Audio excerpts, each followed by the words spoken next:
नमस्कार। दिन भर की बड़ी खबरों में आपका स्वागत है। मैं हूं अंशिता श्रीवास्तव। इस बुलेटिन में आज बात होगी पाकिस्तान के पीएम इमरान की सरप्राइज की, चंडीगढ़ को लेकर भिड़े पंजाब हरियाणा सरकार की। जानेंगे मोदी सरकार के खिलाफ कैसे तैयार हो रहा है महागठबंधन, यूपी में सुरक्षा व्यवस्था पर कैसे घिरी योगी सरकार। बात करेंगे बिहार में बीजेपी और जेडीयू में तेज होती रार की, चिराग पासवान के नीतीश पर निशाने की, और बुलेटिन के आखिर में बात महिला आरक्षण विधेयक की। लेकिन तमाम बड़ी खबरों से पहले एक नजर सुर्खियों पर। गोवा के सीएम प्रमोद सावंत ने नए मंत्रियों के बीच किया विभागों का बंटवारा। सीएम प्रमोद सावंत ने गृह और वित्त समेत 5 विभाग रखे अपने पास। विश्वजीत पी राणे को स्वास्थ्य और शहरी विकास समेत 5 विभागों की जिम्मेदारी सौंपी गई। महाराष्ट्र के सीएम उद्धव ठाकरे और महाराष्ट्र नवनिर्माण सेना प्रमुख राज ठाकरे के बीच बढ़ी तल्खी। महाराष्ट्र की एमबीए गठबंधन पर राज ठाकरे ने उठाए सवाल। संजय राउत बोले, 2.5 साल बाद खुली है राज ठाकरे की नींद। विपक्ष के गठबंधन का नेतृत्व करने से एनसीपी प्रमुख शरद पवार का इनकार। बोले, केंद्र में बीजेपी का सिर्फ कांग्रेस ही विकल्प, देश के हर गांव में है कांग्रेस के कार्यकर्ता।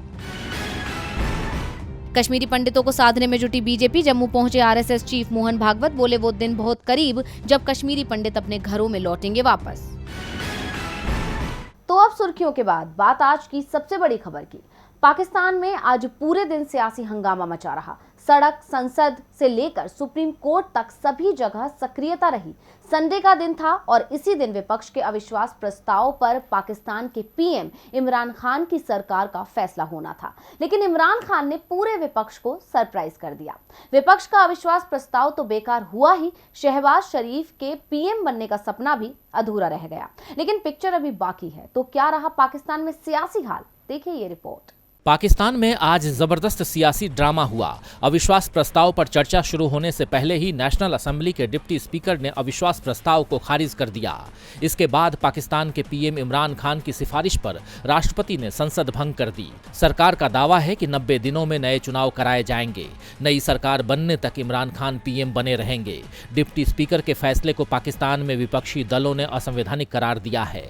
डिप्टी स्पीकर के फैसले के खिलाफ देर शाम तक विपक्षी सदस्य नेशनल असेंबली में ही जमे रहे। असेंबली में उन्होंने नया स्पीकर भी चुना और शहबाज शरीफ को सदन का नेता चुन लिया। पाकिस्तान की सेना ने मामले को सियासी बताते हुए हस्तक्षेप करने से इनकार कर दिया है। इस बीच पूरे घटनाक्रम का पाकिस्तान की सुप्रीम कोर्ट ने स्वतः संज्ञान लेते हुए सुनवाई भी शुरू कर दी है। जबकि पीटीआई नेता फवाद चौधरी ने कहा है कि स्पीकर का फैसला अंतिम है, इसे किसी भी अदालत में चुनौती नहीं दी जा सकती है।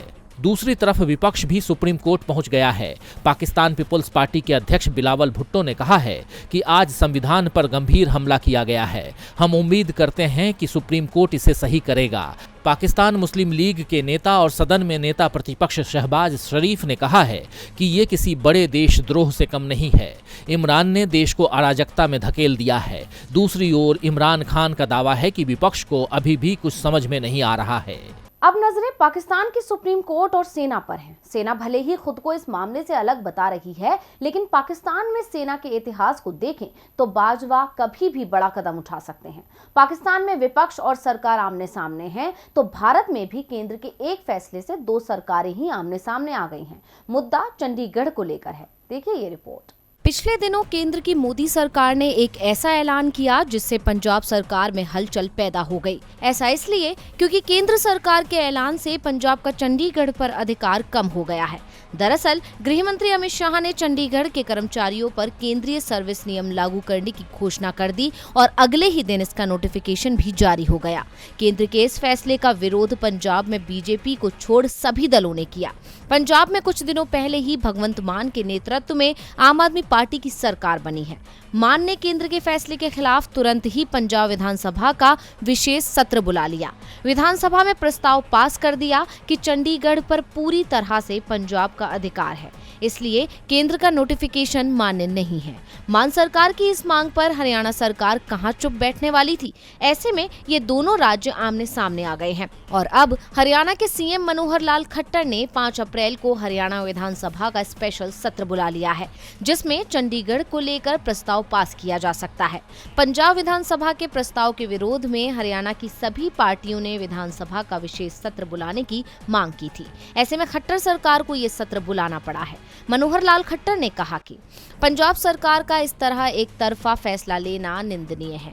अरविंद केजरीवाल और भगवंत मान को हरियाणा से माफी मांगनी चाहिए। ऐसे फैसलों की लोकतंत्र में कोई जगह नहीं है। चंडीगढ़ पंजाब और हरियाणा की संयुक्त राजधानी है और बनी रहेगी। इसके अलावा भी कई मुद्दे हैं जिन पर बातचीत होनी चाहिए। बता दें कि हरियाणा के प्रस्ताव पास करने से पंजाब सरकार की मुश्किलें बढ़ सकती हैं। ऐसा इसलिए क्योंकि हरियाणा विधानसभा में सिर्फ चंडीगढ़ नहीं बल्कि हिंदी भाषी एरिया देने और सतलुज यमुना लिंक नहर को लेकर भी सख्त रुख अपनाती दिख रही है। SYL मुद्दा पंजाब में काफी संवेदनशील मुद्दा है। खट्टर भी कह चुके हैं कि अरविंद केजरीवाल हरियाणा के हक का पानी पंजाब में रोक रहे हैं और दिल्ली में मांग रहे हैं। इस पर उन्हें स्थिति स्पष्ट करनी चाहिए। यानी अब मामले में नया पेच फंस गया है और अब देखना होगा कि किसकी मांग पूरी होती है या फिर चंडीगढ़ इसी तरह दोनों राज्यों की राजधानी बना रहता है। हरियाणा और पंजाब आमने सामने हैं और ये सब हो रहा है केंद्र के फैसले को लेकर। केंद्र की मोदी सरकार के फैसलों से विपक्षी दल भी परेशान दिखाई दे रहे हैं और विपक्षी दल तेजी से एकजुट भी हो रहे हैं। विपक्षी एकता का नजारा दिखाई दिया दिल्ली में DMK के कार्यालय के उद्घाटन अवसर पर, जहां अधिकांश बड़े विपक्षी दलों के दिग्गज नेता मौजूद रहे। कहते हैं कि तस्वीरें बिना कहे ही बहुत कुछ बयां कर जाती हैं। जैसे दिल्ली में DMK दफ्तर की ये तस्वीर महागठबंधन की ओर इशारा कर रही है। ये संकेत मोदी सरकार को संकट में डाल सकता है, क्योंकि अगर सभी दल एक छत के नीचे आकर हुंकार भरेंगे तो मोदी सरकार का कमजोर पड़ना तय है। इसीलिए साल 2024 के लोकसभा चुनाव को लेकर अभी से ही महागठबंधन की कड़ियों को मजबूत बनाने की कोशिश की जा रही है। इसी को कामयाब बनाने के लिए कांग्रेस और सपा के दिग्गज नेता DMK कार्यालय के उद्घाटन में एक साथ नजर आए। दरअसल राजधानी दिल्ली में द्रविड़ मुनेत्र कड़गम के नए दफ्तर अन्ना कलैगनार अरिवाल्यम का उद्घाटन किया गया है। इस दौरान कांग्रेस समेत कई बड़े विपक्षी दलों के लोग भी मौजूद रहे। स्टालिन के पार्टी कार्यालय का उद्घाटन करते वक्त कांग्रेस अध्यक्ष सोनिया गांधी उनके बराबर में ही खड़ी थी। समाजवादी पार्टी के अध्यक्ष अखिलेश यादव और पूर्व केंद्रीय मंत्री P चिदम्बरम भी इस मौके पर मौजूद रहे। ये साथ जहां विपक्ष की ताकत को बढ़ा रहा है तो वहीं दक्षिण में मोदी सरकार को और कमजोर बना रहा है, क्योंकि DMK की इस समय तमिलनाडु में सरकार है, वहीं लोकसभा में वो तीसरी सबसे बड़ी पार्टी है। DMK खुलकर बीजेपी की नीतियों की आलोचना करने वाले दलों में से एक है। स्टालिन कई बार केंद्र सरकार की कड़ी आलोचना कर चुके हैं। कुछ दिन पहले ही स्टालिन ने सामाजिक न्याय मोर्चा बनाने की घोषणा करते हुए इसमें शामिल होने के लिए कांग्रेस समेत 65 राजनीतिक दलों को पत्र लिखा था। DMK और कांग्रेस में पहले से ही तमिलनाडु में गठजोड़ है। ऐसे में अखिलेश और अन्य दलों के साथ जुड़ने से बीजेपी की नींव हिलनी तय है। अब देखना होगा कि सभी विपक्षी दल आधिकारिक तौर पर कब तक साथ आते हैं। विपक्ष अभी से ही 2024 की तैयारी में जुटा है। इसके लिए महागठबंधन बनाने की कोशिशें चल रही हैं। साथ ही मोदी सरकार और राज्य की बीजेपी सरकारों की घेराबंदी भी हो रही है। राज्य सरकारों में सबसे पहले निशाने पर हैं यूपी की योगी सरकार। यूपी में सख्त कानून व्यवस्था की बात करने वाली योगी सरकार के दावों पर ही अब विपक्ष ने सवाल उठा दिए हैं। अखिलेश यादव ने तमाम रिपोर्ट का हवाला देते हुए योगी सरकार से सवाल किया है कि क्या ऐसे चलेगा यूपी। योगी सरकार दोबारा सत्ता में आने से पहले दावा तो खूब करती थी, जनता से लोक लुभावन बातें करती थी, एक नया यूपी बेहतर प्रदेश देने का सपना दिखाती थी, लेकिन ये सब बस महज चुनावी वादे निकले। योगी सरकार के इस चुनावी वादे से एक बार फिर सपा प्रमुख अखिलेश यादव ने पर्दा उठाने का काम किया है। अखिलेश यादव ने दावा किया है कि यूपी की हालत बद से बदतर हो चुकी है। भ्रष्टाचार कम होने के बजाय 4 गुना और बढ़ गया है। हालात को बेहद शर्मनाक बताते हुए अखिलेश ने ट्वीट किया, उत्तर प्रदेश में प्रशासनिक अफसरों के हालात, आप अगर थाना, तहसील या DM, SDM ऑफिस जाएंगे तो वहां भ्रष्टाचार, दुत्कार और आपके साथ बदसलूकी होगी। ये योगी सरकार की सच्चाई है। भ्रष्टाचार कम नहीं हुआ बल्कि 4 गुना बढ़ गया है। हालात बेहद शर्मनाक हैं। अखिलेश यादव ने अपने ट्वीट में ऐसी कई खबरों का हवाला दिया जिसमें तहसील या DM, SDM ऑफिस में गए फरियादियों को डंडा लेकर दौड़ाया गया। इससे पहले सपा प्रमुख अखिलेश यादव ने एक और ट्वीट कर योगी सरकार में अपराधियों पर नकेल कसने वाली बात को झूठा ठहरा दिया। अखिलेश यादव ने अपने ट्वीट में लिखा कि बीजेपी के राज में बेकारी, बदहाली और बेरोजगारी से तो आर्थिक असुरक्षा है ही, अब तो जो कुछ पैसा लोगों के बैंक में बचा भी है वो या तो बैंक के बाहर या अंदर लूट लिया जा रहा है। लॉकर तक से चोरी हो रही है। अब जनता बैंक लॉकर में रखे जरूरी कागजात और जेवर की सुरक्षा को लेकर बेहद चिंतित है। अखिलेश यादव ने एक खबर के हवाले से ये ट्वीट किया है। खबर के मुताबिक हर 72 घंटे में लूट और हर 24 घंटे में चोरी की रिपोर्ट दर्ज कराई गई है। वहीं यूपी पुलिस महिला अपराध को रोकने में असफल दिखाई दे रही है। यानी ये तो साफ है कि योगी सरकार जिस प्रदेश को अपराध मुक्त करने की बात करती है और प्रदेश में अपराधियों पर नकेल कसने की बात करती है, आज मुख्यमंत्री योगी आदित्यनाथ के दूसरे शासनकाल में अपराधियों के हौसले और बुलंद हो गए हैं, जिसका खामियाजा प्रदेश की आम जनता को भुगतना पड़ रहा है। यूपी में कानून व्यवस्था बेहाल है।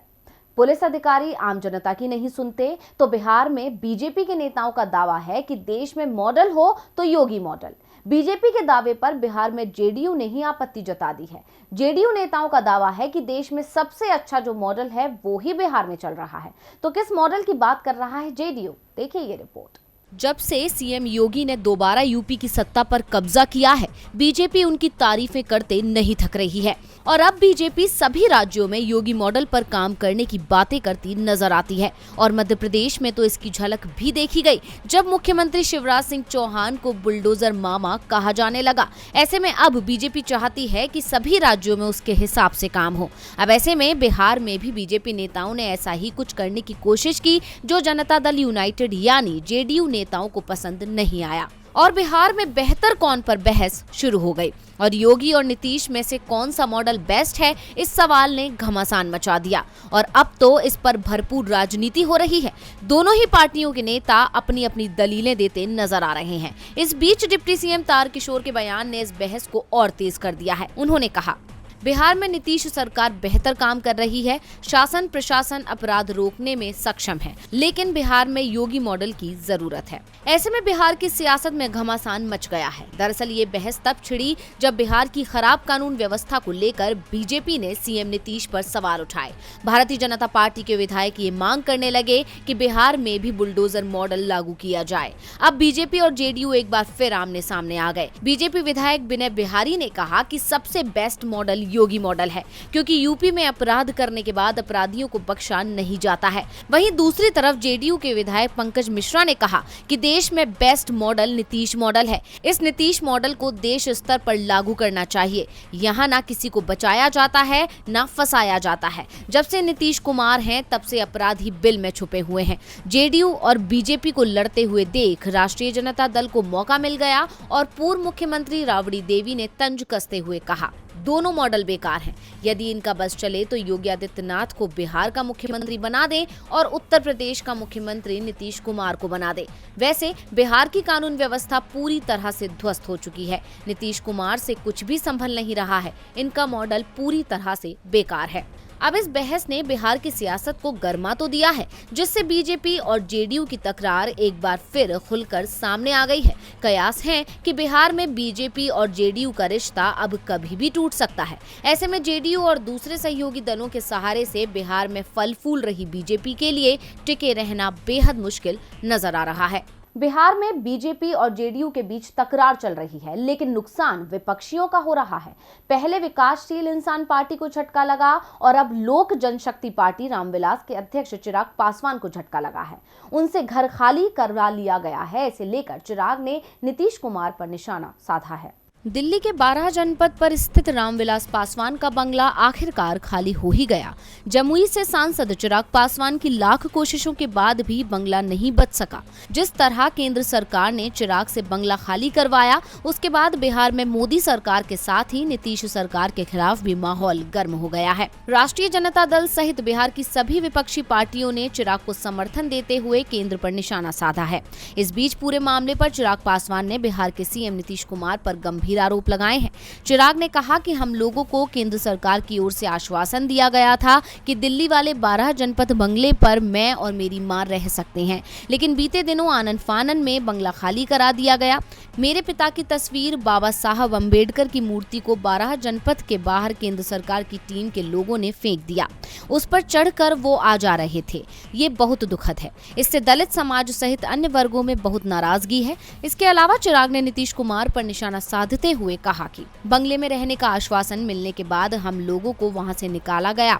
इसके पीछे बिहार के मुख्यमंत्री नीतीश कुमार का हाथ हो सकता है। मेरे चाचा पशुपति पारस केंद्र सरकार में मंत्री हैं। मेरे पिताजी की जगह चाचा पारस को मंत्री बनाया गया। जब जबरदस्ती हम लोगों को घर से बाहर किया जा रहा था, जब रामविलास पासवान की तस्वीर बाहर फेंकी जा रही थी, तो चाचा पारस शांत थे। साजिश का वो भी हिस्सा हैं। यानी चिराग ने इस पूरे मामले का जिम्मेदार नीतीश और अपने चाचा पशुपति पारस को बता दिया है। गौरतलब है कि चिराग के रिश्ते इन दोनों के साथ ही दुरुस्त नहीं हैं। नीतीश और चिराग के बीच रिश्ते बिहार विधानसभा चुनावों के दौरान खराब हुए थे और जब लोक जनशक्ति पार्टी में विभाजन हुआ तो चिराग ने इसके पीछे भी नीतीश कुमार का ही हाथ बताया था। ऐसे में बिहार में अब चिराग के महागठबंधन के साथ जाने के संकेत मिलने लगे हैं। और बुलेटिन के आखिर में बात महिला आरक्षण की। संसद में लंबे वक्त से महिला आरक्षण विधेयक को लाने की मांग की जा रही है। विपक्षी पार्टियां मोदी सरकार से लगातार अपील कर रही हैं, लेकिन सरकार है कि महिलाओं को अधिकार मिलने ही नहीं देती। केंद्र के इस रवैये के बीच तृणमूल कांग्रेस लामबंद होने को तैयार है। वो सड़क से लेकर संसद तक मोदी सरकार को घेरने की रणनीति तैयार कर रही है। तो क्या है टीएमसी का महाप्लान, देखिए इस रिपोर्ट में। सदन में नारे लगे, सड़कों पर शोर मचा, महिलाओं के अधिकार के लिए आरक्षण पर पूरा जोर लगा, लेकिन बरसों से वो कानून नहीं बन पाया जिससे महिलाओं को आगे बढ़ाया जा सके। हर किसी ने बिल के बहाने महिलाओं पर राजनीति की। खासकर बीजेपी महिलाओं की तरक्की की बात कहती रही, लेकिन 7 सालों में बिल पास नहीं कर पाई। लेकिन अब एक बार फिर सदन में स्त्री के हक को लेकर शोर गूंजने लगा है, क्योंकि महिला आरक्षण विधेयक को तृणमूल कांग्रेस बजट सत्र के आखिरी हफ्ते में राज्यसभा में उठा सकती है, ताकि उसे विधेयक से लेकर कानून की शक्ल दी जा सके। टीएमसी के राज्यसभा के फ्लोर लीडर डेरेक ओब्रायन उच्च सदन के नियम 168 के तहत सोमवार को जल्द से जल्द प्रस्ताव पेश करना चाहते हैं। प्रस्ताव के जरिए चौंकाने वाले आंकड़े भी पेश किए जाएंगे, जिसके तहत ग्लोबल जेंडर गैप रिपोर्ट में भारत की रैंकिंग में बेहद गिरावट देखी गई है। यही नहीं बल्कि राष्ट्रीय संसदों में महिलाओं की हिस्सेदारी में भी भारत का प्रदर्शन निराशाजनक है।